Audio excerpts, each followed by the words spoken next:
4th place reclaimed. How much is there a feeling amongst the players, if we can keep this up, we can make Champions League football next season? I think we have a very strong belief in the group, and we play with a lot of confidence at the moment, and we just have to keep going, as we said many times, take it game by game and keep improving, and we'll see in the end, but we're happy where we are at the moment. But with the games in hand, Thomas, how much do you feel that your destiny is in your own hands? Well, I think we have a couple of difficult games coming. Almost all the games are difficult. As Martin said, we have to go game by game, and that's the mentality of the team. We want to keep improving, and that's our mentality now. How much does this momentum help you, though? I think it helps a lot. I think we have a lot of confidence in the team now. I think everyone believes in what we're doing, and as I said, we just have to keep going, keep improving, and we'll see where it takes us. Your job is as the defensive screen. You scored today. Perhaps could have had a couple.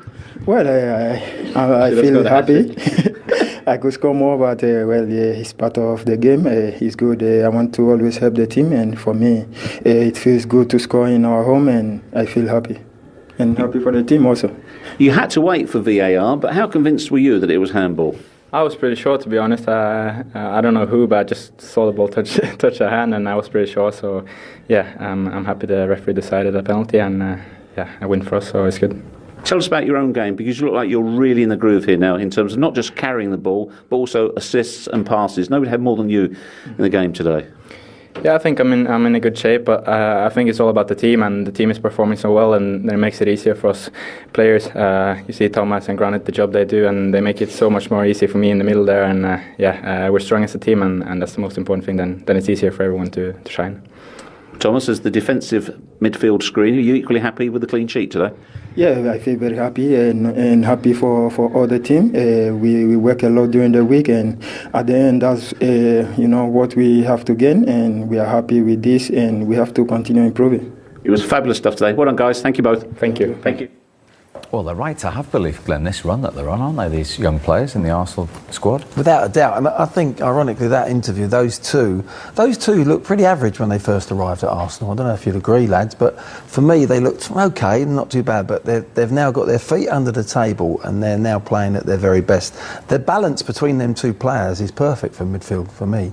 Whoever goes in there and plays with them, at the moment it was Xhaka, but it could be anyone else. But those two, they've got a lovely balance. And I think Partey now is screening that. He knows his job. I think he was trying to do everything when he first arrived. He wanted to be a goal scorer and get in the box. He wanted to get back and defend as well. Now they're saying, look, that's your role in the team, and that Odegaard then can go and play where he's going to hurt other teams. As I say, I look at him now. He can't wait for the next game. I don't care who it is. He's saying, give me the ball, and when you've got a midfield player like that, you're going to hurt teams. And they've got that lovely balance in that, particularly in the midfield, I think. And for a long time, actually, nobody knew really what Arsenal's best team was. There was a lot of inconsistency, chopping and changing. But on this run, as I say, they've been on, the settled side is there for all to see. Yeah, and it makes a big difference, in terms of the relationships that you develop on the pitch, and whether it's two centre-halves or right back and a right winger or whatever it is. A settled side is always better, and as you say, it's clear that the players are playing good. They look like they've got a good balance. They look confident, like you say. They're enjoying their football. We was mentioning in the game, they just look like they can do anything. They've got so much confidence at the minute, and that all comes from being a settled team and having momentum with picking up points and wins and not losing games. I think he's got a squad that he trusts now. He needed to make one or two changes. He needed one or two players out because, for different reasons, they weren't towing the way he wanted to go. The squad needed trimming. He needed other players in. That didn't happen, but he had to get players out. So everyone was going in the same direction. And I think they've got a very good team spirit. Yes, they can improve. Yes, they need one or two more players. But they're a very young squad with average age, the youngest in the Premier League. So there's only one way Arsenal are going. And if they can get into that top 4 position come the end of the season and get 2 or 3 big hitters in, they could be dangerous next season. Yeah, just to back that up, in the last 11 games, he's only made 10 changes in that period, Mikel Arteta. And Alan's right, he's got the youngest average starting 11. And they're 4th. That's the continuity that you want, and if you can come across as a manager, there's nothing better. If you've got so many games back to back, I don't think he could have done that if he had European football in the midweek. So he's been able to do that and have that continuity. That that back four knows exactly what they're all doing. They're talking, they're communicating together, they're squeezing up together, they've got confidence in the goalkeeper. That's given them the base to go and play. Those youngsters now can go and play and express themselves. And they were, Martinelli, Odegaard, they're doing things now, you know, Smith Rowe when he comes on. They've got that, he's allowed them to go and play. Your good players going forward, but they didn't have a base. They didn't have that back four, and they didn't have now Partey doing his job there. To then go and let these talented players play, he's got that now. And I think Alan's absolutely spot on. There was a few apples in there he had to get rid of, and I think that settled everyone down. I mean, I don't know, I'm not privy to what's going on in that changing room, but I think that's been a massive plus. I think they do need another striker. Yeah. Lacazette is looking as if he might sign another contract at the end of the season, but I think they do need another one. They're gonna be in a position, if they're in the top four, to go and buy in a Champions League spot. Then you can go and buy what I call proper players. Getting back to today, they certainly exploited a Leicester weakness, which we've seen all season and isn't showing any signs of recovering from a Leicester point of view. Yeah, well, you're not going to win any games if you can't defend set pieces, and it happens over and over again with Leicester. And you talk about this first goal. This is after, I think, 11 minutes. You've got Harvey Barnes. Normally, that's your most aggressive header, right in that position there, to go and head it, block people and clear the danger. He's fiddling with his shorts. You've got Pereira doesn't want to know, and you've got Thomas that runs underneath the ball, so you're already in trouble.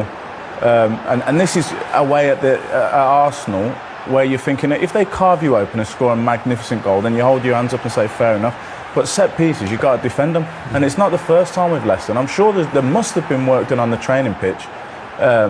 And it's just baffling, and we're in the second half now. So you think at half time that issue is going to be addressed, because we've seen it, and now we've got a free kick. Okay, so it's not a corner, same situation. Harvey Barnes at the front doesn't deal with it. This is where you want the defenders. I just think they're too acute to the ball. They're almost in line with the wall, and you're in trouble if you're in that position. They needed to their starting position needed to be a little bit deeper. And from where the ball's coming in, I think that's if you're the taker, you're thinking, where's the space? There's a little bit of space there. The movement of Lacazette. Now, Harvey Barnes again, his job is to stay in front. Look, he's got caught cold. He's tried to clear the ball out of the box rather than clearing it for a corner. An instinctive defender in that shield, in that first man, heads it away or clears it and tries to get it out of the danger area. There's the little, it's a now. It's not even a finger, a hand. It's probably his now, but it's handball. It's deemed handball because it's just touched Sionchu's sort of tip of his finger. And for me, I'm just going to make a statement here. That's handball, yeah? The ball's actually touched his hand. But I don't understand how that can be a booking. That is not an intentional... If the rules are the rules, it doesn't have to be in a deliberate handball. That's not a deliberate handball. And I think a deliberate handball, yeah, you get booked. But I can't understand why he got booked as well. Has said star forward Harry Kane will be fit to face Burnley in the Premier League on Wednesday. The England captain was hit on the back during a superb 2-goal effort in a stunning 3-2 win at Manchester City last weekend that saw the reigning champions lead at the top of the table cut to 6 points. Conte, during a pre-match news conference on Tuesday, joked Kane would play at Burnley's Turf Moor ground even if he had one leg. Harry had a hit on his back, but he has to play. Even if he has one leg, he has to play, the Italian added. He is good, fit. He knows the importance he has to our team. Conte also said Oliver Skipp and Japhet Tanganga were still sidelined, while Sergio Reguilon was doubtful for the match against relegation candidates Burnley following a recent bout of coronavirus. Skipp and Tanganga are recovering. They're still not ready for the game against Burnley, explained Conte. Sergio Reguilon, in the training session yesterday, Monday, he wasn't present and we'll see today. We hope they can all recover soon. Despite beating City, Tottenham are 8th in the table and 7 points adrift of a Champions League place, although they do have at least 2 games in hand on all the top 4. Tottenham manager Antonio Conte has said star forward Harry Kane will be fit to face Burnley in the Premier League on Wednesday. The England captain was hit on the back during a superb 2-goal effort in a stunning 3-2 win at Manchester City last weekend that saw the reigning champions lead at the top of the table cut to 6 points. Conte, during a pre-match news conference on Tuesday, joked Kane would play at Burnley's Turf Moor ground even if he had one leg.